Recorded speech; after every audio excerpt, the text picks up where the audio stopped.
Magandang araw, narito ang mga balita mula sa UPLB. SALSA, formal nang nilunsad sa UPLB.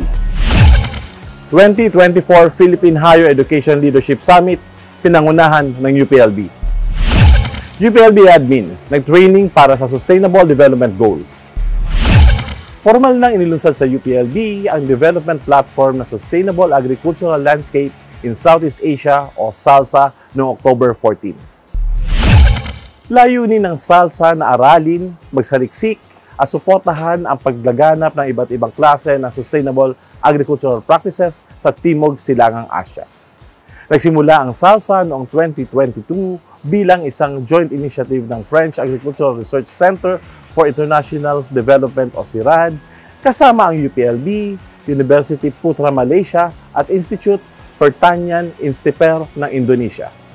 Sa naganap na pirmahan ng Memorandum of Understanding ay sumali na rin sa SALSA ang Southeast Asian Regional Center for Graduate Study and Research in Agriculture o SIRCA at ang Association of Southeast Asian Institutions of Higher Learning o ASAIHL. Kasunod ng formal na launching at signing ng SALSA, naganap din ang ilang mga technical session kung saan tinalakay ng ilang mga eksperto ang paksang Sustainable Landscapes, Bridging Agriculture, Environment, and Social Justice. 46 na mga higher education institution ang dumayo sa UPLB upang sumali sa 2024 Philippine Higher Education Leadership Summit noong October 15. Nagsama-sama rito ang mga leader ng mga higher education institutions upang talakayin ang current at future trends sa edukasyon sa bansa, pati na rin ang mga makabagong estratehiya upang paghusayin pa ang kanilang mga institusyon. Naging tampok din dito ang 4 na plenary presentation sa naturang programa.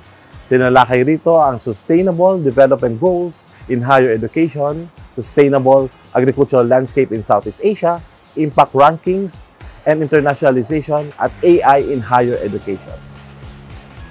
Inilunsad din sa summit ng Higher Education Leadership Mentoring Fellowship Program o UPLB HELM at ang Higher Education Academic Leadership o HEAL Academy. Kasalukuyang sumasailalim sa executive training ang ilang opisyal ng UPLB para sa pagkamit ng Sustainable Development Goals. Nagsimula ito noong October 16 at magtatapos ngayong October 18. Layunin ng training na pag-ugnayin ang mga plano ng UPLB units upang suportahan ang pagkamit ng UN Sustainable Development Goals. Kabilang rito ang dekalidad na edukasyon, pangangalaga para sa kalikasan at pagpapabuti ng kalagayan ng mga individual at ng komunidad.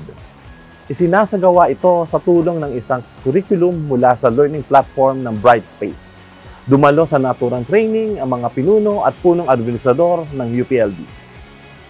Inaasahang mga sampapag-igting ng executive training ang napapanatiling pamamalakad o sustainable practice sa UPLB. At yan po ang mga balita mula sa UPLB. Ako po si JP Aquino, nag-uulat para sa UPLB Balita.